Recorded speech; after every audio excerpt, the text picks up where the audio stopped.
Hey Mom, are we going to Grandpa's this year? Summer vacation is just around the corner. My son came over to me and asked with an excited face. Well, your dad can't get time off, so it'll be just you and me. But if that's okay, let's go together. With that, my son raised his hands and cheered happily.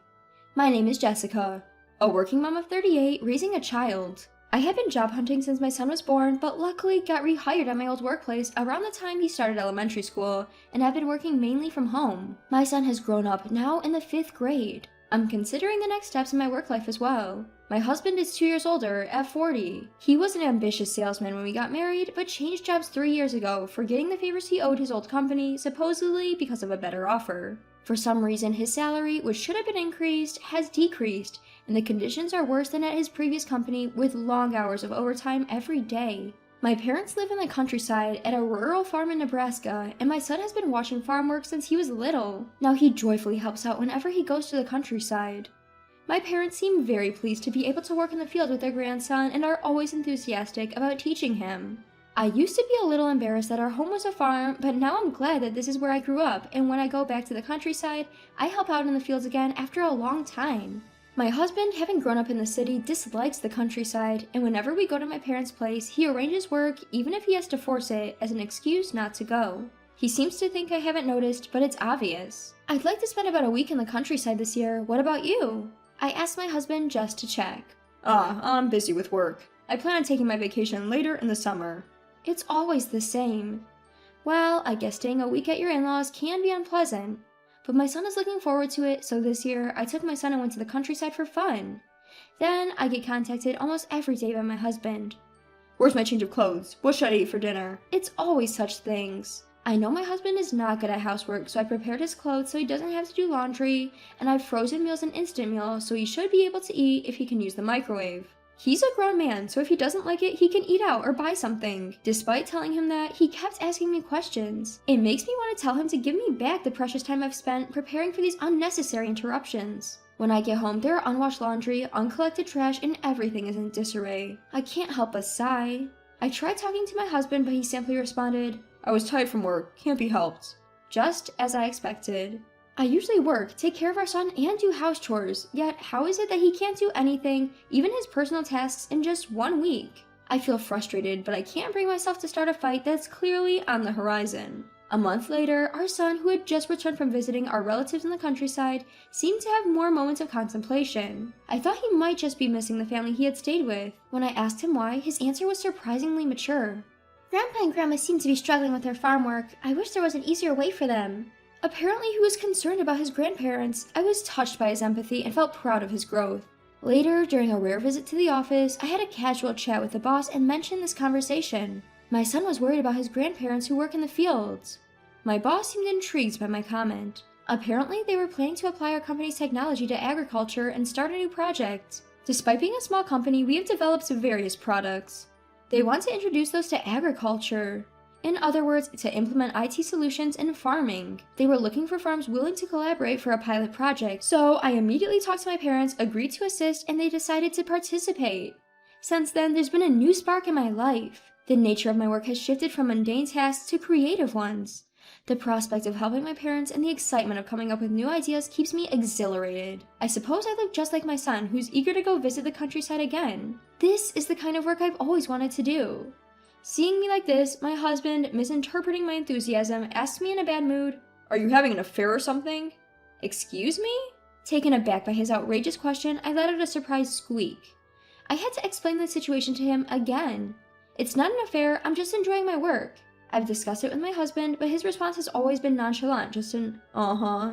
This time, however, he surprisingly smirked and dismissively said, You're turning into a farmer now, huh? I was annoyed by his condescending attitude towards farming and rural life, but thinking it's best for our son to have both parents, I've never considered separating from him. But life's turning points can't come out of the blue. A few months later, I ended up leaving my job to start my own venture. I found that there were more things I wanted to do on my own, and after discussions with my company, it was decided that I would go independent but still collaborate with my current company. I had been talking to my husband about it for a while, but when it actually came to leaving my job, a big incident occurred.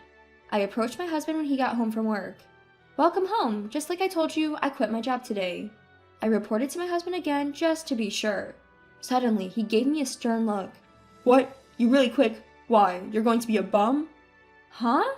I almost blurted out the same words as my husband. Hadn't I been talking about this all along, and hadn't he been listening? Who's quitting work? Listen, I've been telling you this for a while. I'm not going to stop working. I'm going independent. Going independent, that's just a fancy excuse, isn't it? Even up to now, you've just been lounging around at home with your laptop open. I can't even tell if you're working or playing. You're just saying you're going independent so you can play on your computer and feel like you're working, right? Did my husband just say something outrageous? I wonder if the reason why working from home is not understood is because there are a certain number of people who think like this. Playing? I am properly working. I prepared to argue back, ready for a fight. I understand why you might feel that way, but I've been working properly, doing housework in between, and I don't think I've ever slacked off on my work, housework, or child rearing, have I? Since you're at home, it's only natural that you do the housework and child rearing. It's your job. I let out a sigh at his words. If that's the case, you should be earning a decent income. Your salary has been lower since you switched jobs, right? Right now, I'm the one earning more. If I were a stay-at-home wife, maybe that would be acceptable, but that's not the case, is it? In fact, I'm contributing more to our household income.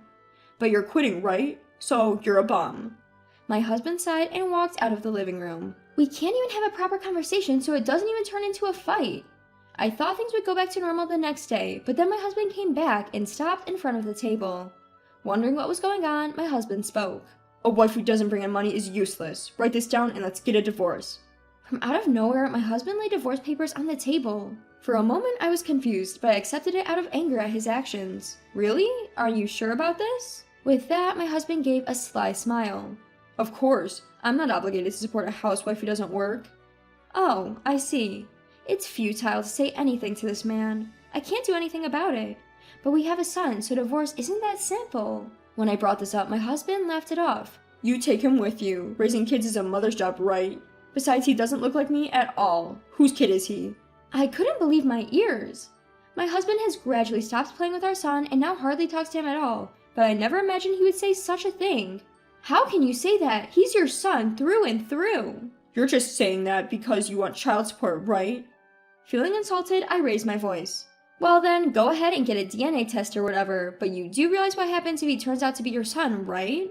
Yeah, I'll pay child support or whatever if you can prove it. Our son has been through a lot, but he would be transferring to a new school from the new academic year. We'll live in my parents' house and he'll go to school there. My work can be done anywhere, and actually this environment is more conducive to my research on IT and agriculture. Our son also seems to be enjoying helping out with farm work, and he listens intently, eyes shining whether he understands or not when I talk about my work.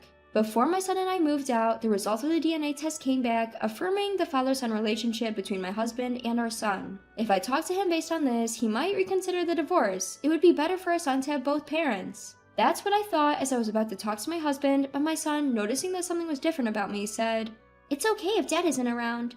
Surprised, I asked my son why. Then, a shocking truth came to light. My son claimed that my husband was having an affair. Apparently, when he was playing with his friends after school, he saw my husband walking arm in arm with a young woman. It seems he's seen it several times. After he came back from our country home, my son seemed deep in thought.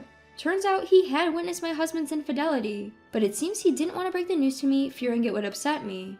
I can't say my husband hadn't been acting suspiciously. Since he's changed jobs, he's been coming home late and started bringing his cell phone even to the bathroom, but I just assumed it was normal behavior for a busy worker. I never even considered divorce, so I probably didn't entertain the idea that he might be cheating. Is it possible that the idea that he was persistently telling me that I was cheating on him was because he was cheating? When I thought that, I couldn't help but feel ashamed and consulted with my mom friends. To my surprise, she confessed to having seen my husband with a woman who looked like a mistress. Moreover, my friend had instinctively taken a photo of the scene with her phone and was contemplating whether to tell me. If he wanted to cheat, he could have done it somewhere less conspicuous. Probably thinking I'd be homebound because I work from home, my husband surprisingly had been going on local dates. While my husband was in the shower, I pretended to have something to do in the bathroom, checked his phone, and conveniently found messages from the woman he was allegedly seeing, and I saved the evidence. I also found discarded receipts in our room which indicated my husband's whereabouts. Gathering evidence of his infidelity wasn't as difficult as I thought. Through my lawyer, I'm demanding alimony and child support. I didn't think he would pay willingly, so I involved a lawyer.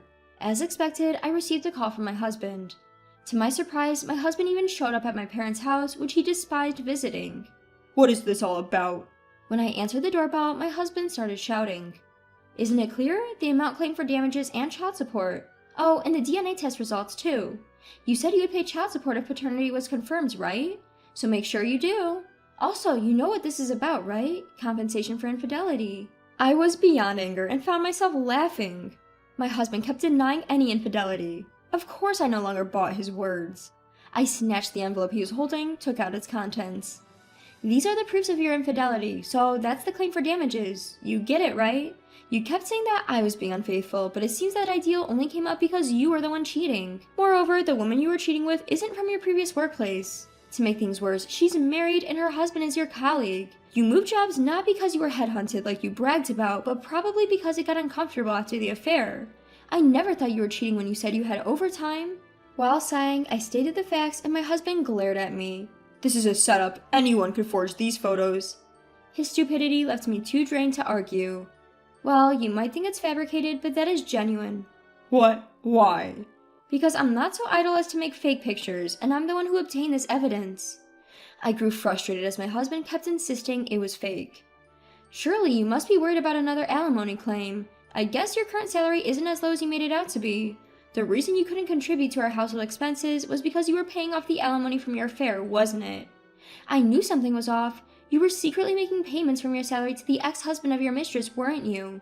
Well, that sure would drain your money, but don't worry, you'll be paying again this time around. It seemed as though he and his mistress believed they were fated partners who had mistakenly married others.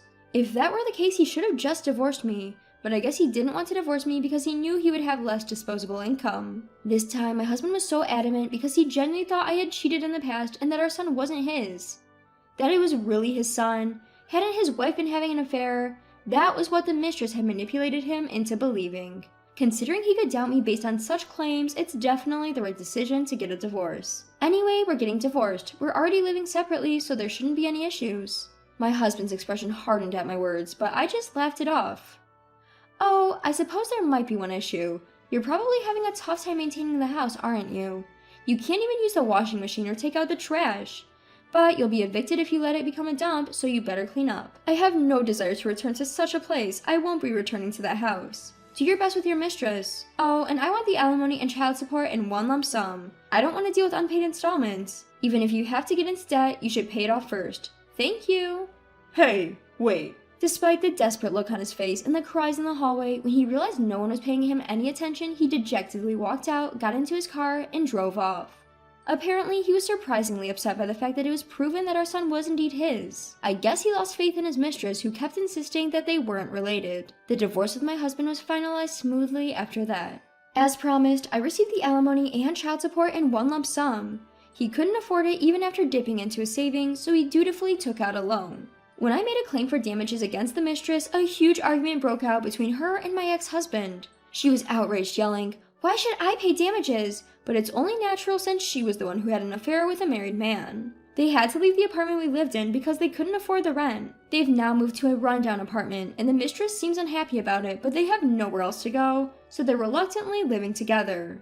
Meanwhile, I'm fully back on track with my work, and I'm enjoying every day. When I got a job related to IT, I never thought I would have a future like this, but it's like a dream that what I've studied is helping my family's agriculture. With the adoption of IT, the hours of work in the field have been reduced, and my parents are glad to say that it has lessened their physical burden significantly. My son has started middle school, and I was worried whether he'd fit in, but he's off to school today, bright and cheery. He still loves spending time in the fields, but he's also shown an interest in my work, and recently, he started asking me to teach him how to use the computer. I know it might seem like I'm a doting parent, but I can't help but look forward to the future.